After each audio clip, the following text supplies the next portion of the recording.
Okay, so for our next little segue here, we need to talk about disorders with our adrenal glands. So your adrenal glands are these two little cone-shaped little guys. They sit straight on top of your kidneys, and for the most part, they help us to do three different things. My three favorite things: sugar, salt, and sex. Absolutely. And that's what our adrenal hormones help us to regulate and to do. So our glucocorticoids, our mineralocorticoids, and our sex hormones. So this one helps us to develop in puberty, especially the androgens, makes us both male, makes us to stand out as male and female. Probably one of the most important things that your adrenal glands get is they get this message from the pituitary gland that says, hey, here's some ACTH, I need you. It goes from the pituitary gland down to the adrenals, and it says, hey, I need you to drop some glucocorticoids, some mineralocorticoids, and some androgens on this patient, okay? Go, go, chop, chop. But the problem is that sometimes we get an overstimulation or we can get an understimulation of that ACTH. When that happens, we get two different diseases. And again, think of these as polar opposites. So the first one we're going to talk about is Cushing syndrome. So just remember that Cushing syndrome, just like the name says, they are too cushy. They got too much cortisol running around in their body, and it causes all of these changes in the patient. Typically, we can see this whenever the patient's been on long-term corticosteroid therapy. Maybe they've got a pituitary tumor that's producing too much ACTH and therefore producing too much release of the cortisol from the adrenal glands. Maybe they have an ACTH secreting tumor. Maybe there's a tumor on the adrenal gland that's just pumping out the cortisol into the body, or it can be a familial Cushing syndrome. The good news is that we can treat Cushing's. The first thing is if it's an over-medication issue, then we just need to gradually reduce the corticosteroid therapy. We can remove the tumors, but sometimes patients aren't surgical candidates, or the long-term effects of having Cushing's for a long-term can kind of wreak havoc on the body, and therefore the patient may not be stable enough for surgery. We do have a few medications, ketonozole, Miotan, Mediaprone, Mifepristone, and Pastorotide. I did pretty good on those pronunciations. I don't care what you're saying. Those are all the medications that we use to help to treat patients with Cushing disease. Typically, though, straight line therapy is surgery to remove the tumor, or maybe even radiation therapy to help kind of shrink any kind of a tumor that's going on there to help decrease the production. The ketanozole, also known as Nazaril, it's an antifungal medication, but it works really well to help to control cortisone patients who are experiencing Cushing syndrome. So I want to bring these two patients up side by side. I feel like the patient on the right-hand side of the screen, the lady with the white t-shirt on with kind of robust there, this patient walks around Walmart any given day. Like, you can see her and you're like, yes, that patient has got Cushing syndrome. You can just see it. She's got this real round tummy. If you were to have her lift up her shirt, you see all these like striae all over there. She's got this big, huge buffalo hump. It's called a fat pad right here on the back of her neck. She's got super thin arms and super thin legs, and they're probably covered in bruises and like striae. So that's that first patient. When I look at her, I think to myself, sister, you're sick, okay? Because it happens more frequently in women. The other thing you'll see is the alopecia, the real thin hair on top, okay? The other lady on the left-hand side of your screen, I pulled her off of Wikipedia as an example of Addison's disease. This patient's walking around and you're thinking to yourself, girlfriend, I am jealous of your tan. They are usually very tan and look very slender, and they don't look unhealthy, okay? So I just want to point that out. Like, when you have someone and you're looking at them and they're tanner than they should be, I always ask them, I'm like, so tell me about how much sun exposure you get in a day. And they may say, oh, I get some, I get none. Oh no, I'm just naturally dark. I've been this way my whole life. But that bronze pigmentation that they get, it's not normal or natural. So I have a good friend of mine, this is not her, she also has Addison disease. And I didn't realize how much bronzing pigmentation she had of her skin until I saw pictures of her from whenever she was in high school. She got diagnosed late high school, early 20s, but those junior high pictures between there and then, her skin darkened to this wonderful brown golden hue. So she never has to tan. She always looks tan. So it can be a little deceiving because if you just saw this woman come up to you in your healthcare setting, you're like, wow, she's tan and fit. She looks fit. Okay, but underneath it is Addison's disease. So with Addison's disease, that bronze pigmentation of the skin is going to be something that you're really going to have to look for. Again, it's going to look like they've got a great tan, okay? Hypoglycemia, my friend, she's always eating. She's always eating. I mean, like, and I'm talking like eating like food that I'm like, sister, you're going to be as big as a house. Never gains an ounce. I know. I'm like, can I have a little Addison's disease? Just a little bit. GI disturbances, weakness. But the thing with these patients is that they usually come in to complain about, they look great, but they feel super, super fatigued. So to the point to where they just can't quite get it all together. And if they have an added stress moment, either a crisis or some sort of an event that goes on in the family, they don't tolerate it very well and they tend to go down really quickly. So it really helps to kind of pinpoint to the fragility of these patients. The good news is we do have treatments for Addison's disease. We need to replace what's not there. We also need to put them on some kind of a regimen so that whenever they do have exacerbations, because they will, that we have a plan for them set out at home so to make sure that we meet their increased demands for cortisol at a time whenever they have increased amounts of stress. So typically with the patients, this is the medications. Your book says hydrocortisone is frequently given. I will tell you that we tend not to see hydrocortisone given for adenosine crisis patient or adenosine patients on a routine basis because it requires a 2 to 3 times per day dosing. That 2 to 3 times per day dosing can really put a cramp in someone's life. So the prednisone is once a day dosing, so we'll put them on that instead. Typically, we put them on the lowest dose possible because we know that if we go and start adding cortisol to a Addison's patient, we can throw them to a Cushing's patient, just like we could with our hypothyroidism. The other medication here is fludrocortisone. It helps to replace the aldosterone that's not being naturally produced in their body. And sometimes they can get off of that one, but for the most part, they're going to be on it.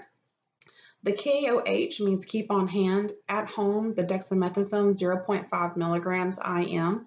So if they get into a stressful situation, they can give themselves a bump. And again, this is a lot of provider and patient talking back and forth so that we make sure that they understand when to do it, when not to do it. An Addison's patient tends to have issues with salt. In fact, they get hyponatremic pretty frequently. I generally tell any of my cardiovascular patients, I'm like, you see this salt container? It's going in the trash because I never want you to have salt again. But with my Addison's patients, I actually want them to keep the salt shaker pretty handy because there's hyponatremia very quickly. So in times whenever they're out running around, maybe playing sports, being very active, and there are increased amount of sweating, I need them to use a fluid electrolyte replacement that's got sodium in it to keep them on the balance. The other thing for our Addison's patients, this tends not to affect males very much, but a woman's libido can go really, really low in Addison's disease. So sometimes we'll recommend them to have a DHEA over-the-counter supplement, and that'll kind of help to stimulate them a little bit. And also, estrogen replacement for some of these patients is a good idea just because it kind of helps keep them flowing in the right direction. So our corticosteroids that we're talking about that we use to treat our Addison's patients, they can be useful for so many other things. We've kind of hinted on these as we've gone throughout the course, but I just want to bring all this up to you that just because we're saying that, oh, it's treatment for Addison's disease, it's not just treatment for Addison's disease. There's so many other uses in the wide world of medicine to be able to use corticosteroids. So here's a couple of corticosteroids: prednisone, cortisone, dexamethasone. You'll notice that they all end in a 1. That's a really great way whenever you're going through a test and you come across a medication, you're like, I have no idea what this is. Again, we're looking for those endings, just like we did with our hypertensive medicines, like we'll do for our respiratory medicines. We look for those endings to kind of give us an idea about what that medication is. So corticosteroids as a whole typically end in ONE. Here's just a list of some of the short-acting ones, intermediate-acting ones, and then I put stars by the ones that I frequently see used here in town. I will tell you, I gave you this great, oh yeah, they all end in the 1. That's how you're going to identify them. And then along comes budesonide. Okay, it's like a general rule, right? It's like a general rule. Here's the prototype that we're going to use in order to learn more about our corticosteroids. I gave you these side effects in kind of like a short-term versus a long-term kind of a scenario. You'll notice that the long-term side effects of this medication tend to fall right in line with the patient who has Cushing's disease, which makes sense. Short-term goals, I want you to keep these in mind because you can imagine a patient, or at least I definitely can. I have a patient who has COPD, diabetes, high blood sugar, and comes in with an inflammation of their respiratory tract, like pneumonia, and we decide to give them solumedrol, which is methylprednisolone. Well, methylprednisolone and prednisone, pretty similar drugs. So if I have a diabetic patient, and I'm going to give methylprednisolone to them, I can already see that I'm going to have an issue. I'm going to get an increased blood sugar and an increased appetite and weight gain. Oh my goodness. Now wait a minute. Also sodium and fluid retention, how is that going to affect that patient? You know that patient's got heart disease and hypertension too. So all these kind of come into factors whenever we're talking about giving a steroid to a patient. It's going to make them feel way better, but we may have some of these other things that go along with it. The insomnia part of anytime you give a steroid, you get a little bit of an insomnia. It makes you just feel so good. But I do try to warn my patients about it. If I have them taking prednisone on a taper dose, meaning that today we're going to take 40 milligrams and tomorrow we're going to take 30 and then we're going to take 10, then 5, I try to tell them to try to take that dose before 2 p.m. in hopes that it will not alter their sleep patterns.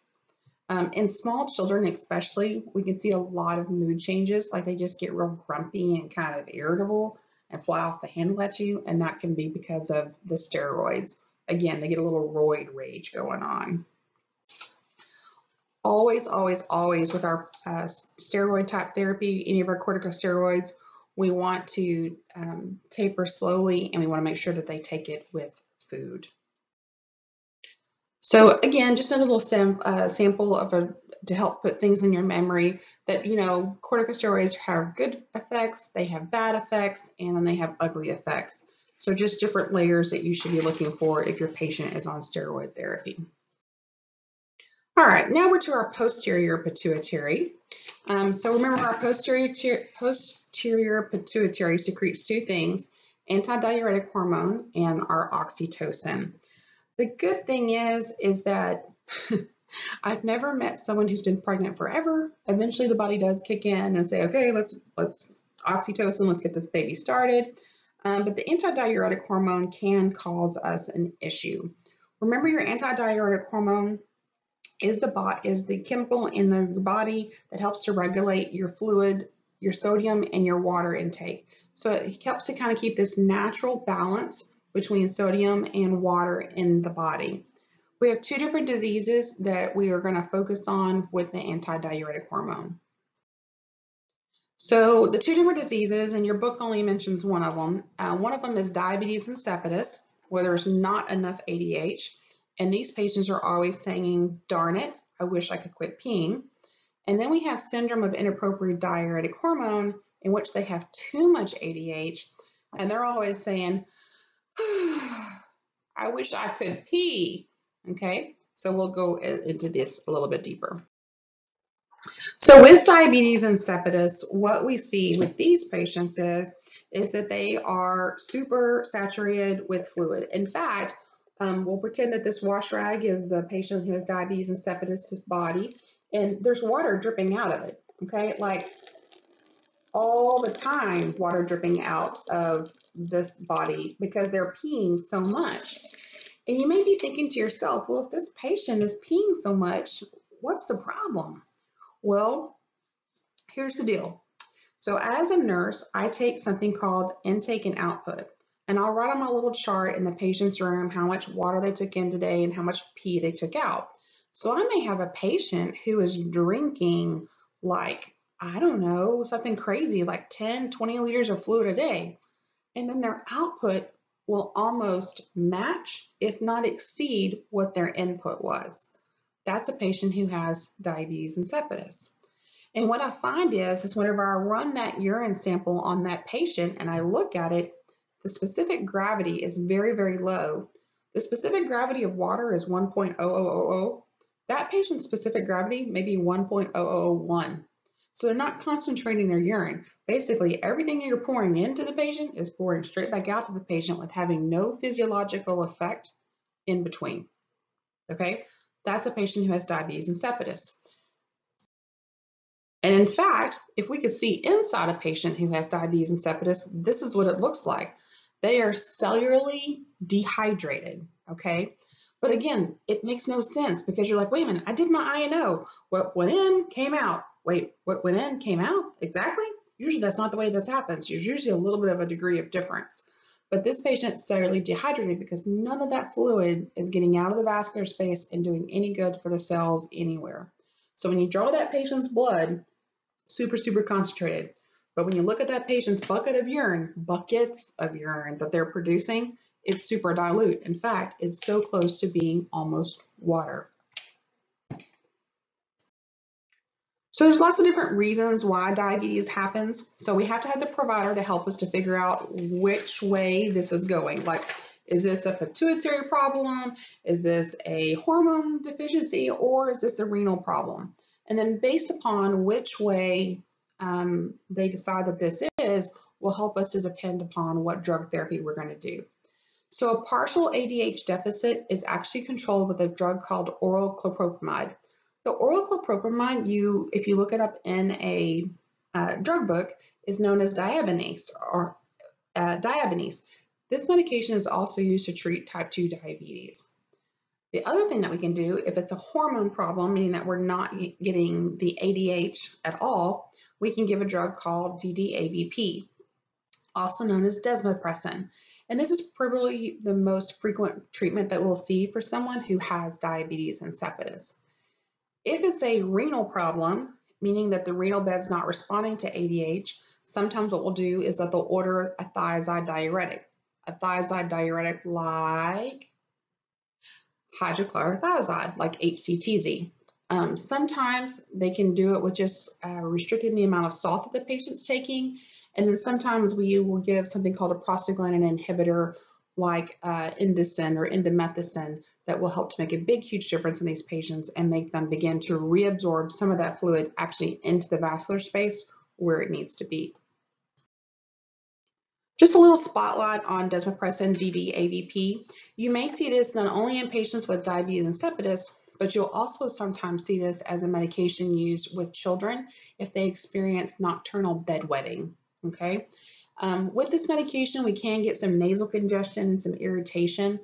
And of course, we always have to be careful and watch out for that hyponatremia. We can give this medication by IV if we get into a lot of trouble.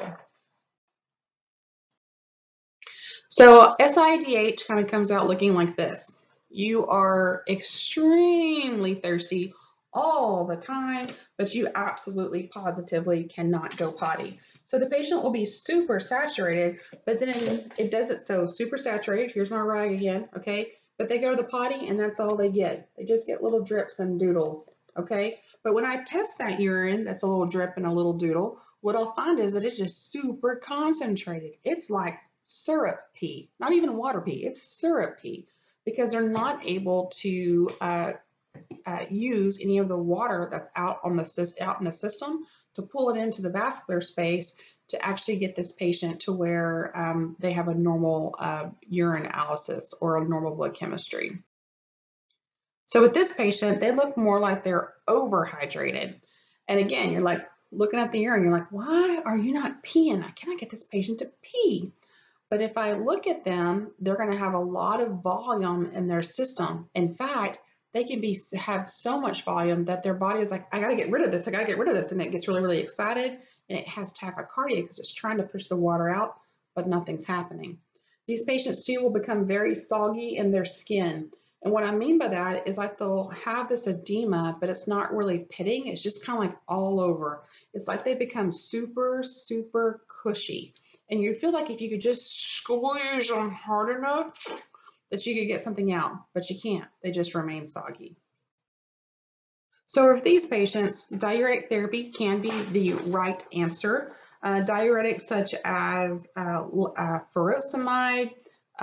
Sometimes you'll see these patients, they'll put them on hypertonic saline solutions because they have so much fluid in the system that they need that salt to come in and grab the extra water and to help to get rid of it. You'll also see some really weird things that'll happen with a medicine called lithium carbonate, which we'll talk about in our section when we talk about bipolar and mania control. Well, you've stayed with me this long, you're probably wanting to know what movie made in 1991 based upon a popular 1970 TV show featured two actors with growth hormone deficiency and the Addams Family. Mr. Carl Struycken played Lurch and Mr. John Franklin played Cousin It. Mr. Carol Struycken, he had giantism, and then Mr. John Franklin, it has a form of proportional dwarfism. Oh, and Mr. Carroll died this year. It was very sad. All right, guys, that's all I got for you about your adrenal and your pituitary glands. We will talk next about good